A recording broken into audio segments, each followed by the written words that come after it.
This certainly was unexpected. Surely no one expected Virat Kohli, who had led the Indian team to never before heights, really, to step down at the end of the South Africa Test series. ESPN Cricinfo Newsroom here. I'm Shammo Dasgupta and Sanjay Manjrekar and Nagaraj Golapuri are here with me. Um, what do I ask you? Unexpected, wasn't it? It's quite a bolt from the blue. Sanjay, you first. Yes, and it's come, one after the other in a very short span. First, giving up, the IPL captaincy for RCB and then white ball captaincy as well. Yeah, so this also was unexpected, but it's interesting that, all these three resignations of important positions have come so quickly, one after the other.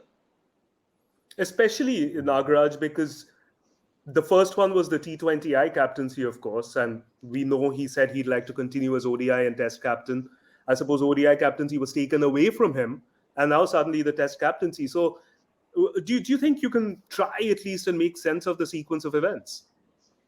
No, it's clear. But one thing in his statement, if you read, is that if I can't give my 120%, then I'm not being honest. That is a key line for me in his message, where you have to read between the lines and say that there's something that Kohli is not sitting well with him, or whether it is the vision that BCCI has or his plan, the way they are planning a way forward, whether he agrees with that or not. For me, once again, was this his call? Which is clear that it seems like once again he's beaten the BCCI to it. He has announced it first, and then the BCCI follows, confirming the development. So what is it that in this respect, and in when it comes to test team, where I've spoken to the selectors in the past, I've spoken to, we all have spoken to people, and he remains the one guy who is the fittest to lead the team. One thing to note also is, in his note, he's mentioned a couple of individuals' names. He's mentioned Ravi Shastri and he's mentioned MS Dhoni, two of the two guys who backed him to the hilt right from the beginning as a player and then as a captain.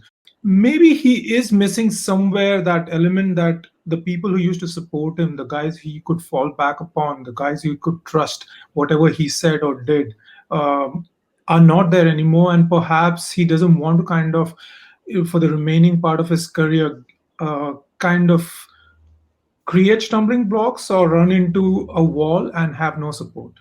From what Naga just mentioned, change is happening, players going in and out, the ODI captaincy taken away, change at the helm with the support staff. How do you think he might have reacted to it? Is Nagaraj right that might have had an effect on his psyche, perhaps? I think Nagaraj makes a valid point because you've always got to read between the lines. When we make announcements on retirements and whatever, we don't say the honest truth. But clearly, the landscape is changing. The scenario around Virat Kohli that allowed him to be himself and flourish. Ravi Shastri coming in, he was uncomfortable when Anil Kumble was the coach, and once Ravi Shastri and the other support staff came in, he felt comfortable, and that's how he felt he was able to enjoy his captaincy. But as they say, change is the only constant in life, and that scenario has changed. There's a new coach in who comes from the same state that Anil Kumble came in, and he's no Ravi Shastri. So he would have got some inkling of the kind of support he was going to get from Rahul Dravid. Also, the fact that I think the regime change in the BCCI also has something to do with all these important announcements that Virat Kohli has made. Clearly, a guy who finds himself outside his comfort zone. He himself individually, when you look at his batting, is not at his best. We've seen the Virat Kohli being a lot better than this. So all that has just added up. He's not in a great space at the moment. And these are all emotional decisions that one can understand. Also, another thing, every time I've seen him give up captaincy T20, the IPL, you're right, one day captaincy seemed like it was taken away from him. And test captaincy also, I think in some way he wants to make himself unsackable as captain. So when he gets that vibe that his captaincy is under threat, tends to quit. But what I feel also is that Kohli went into the series with there was a lot on this series he might have as a captain felt, because 3 years back India started a journey from where they grew and grew and grew and became one of the best teams, or the best team currently, some might say, in Test cricket. So he would have thought that, okay, fine, if I win in South Africa, this will really make me one of the best leaders, having won in Australia once, having won in England, and etc. So, and carrying the team to number one, and then playing the World Test Championship final. But when he realized that whatever he is doing, whatever intentions, whatever kind of ambitions he has separately, but whatever he's doing for the team is not working. It didn't work in the World Test Championship final. The selections they did, they lost their match they could have drawn. He was there on that final day, batting in the morning, and he couldn't take the team past the finish line. Then this time, once again, he said yesterday that it was a loss in concentration. Each time India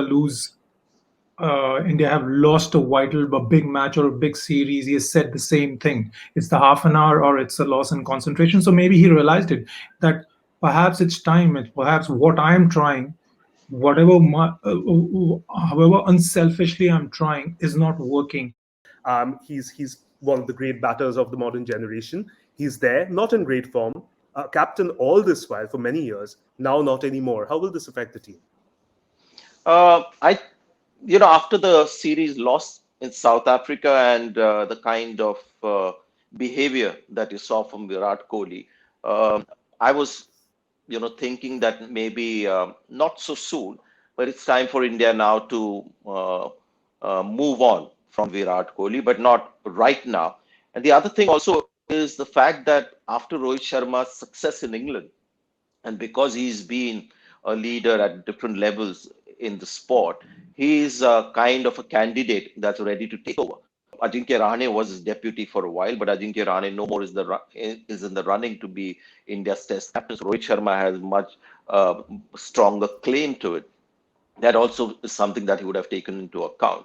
So, I don't think it's going to affect the Indian team too much, because you still have Virat Kohli, the great batter.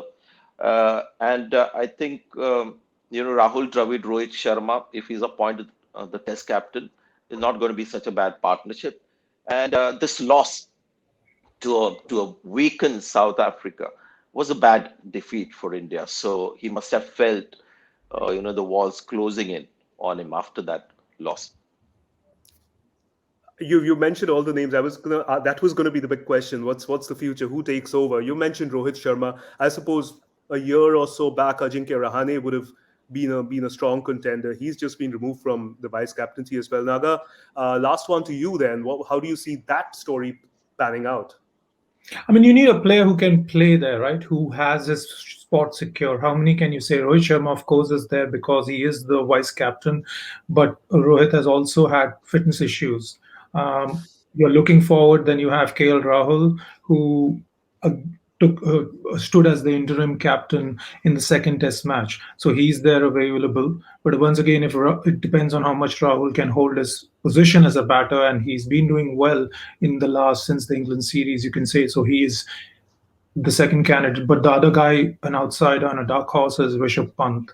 Whether the selectors will have enough belief to blood Pant is interesting, because he's the only other guy I can think of who will play Test cricket, both home and overseas, and also plays all three formats, and is the captain. Definitely a future captain, but will he be looked upon as the next Rohit's deputy or KL's deputy? He's the third guy for me. I think Test cricket is still pretty sacred to everyone in Indian cricket, or the stakeholders in Indian cricket. So I don't think it will go to Rishabh Pant straight away. Neither KL Rahul, Rohit Sharma will get it, and these will be all be captains in waiting. KL Rahul's personal batting form has to remain intact. But yes, that's a big challenge for Rohit Sharma, his fitness, because when you look at his batting and overall, his leadership skills, he's pretty fit for the job from that standpoint. Physical fitness is going to be a challenge, but because this has come sudden, I think the next series you'll see Rohit Sharma as India's Test captain.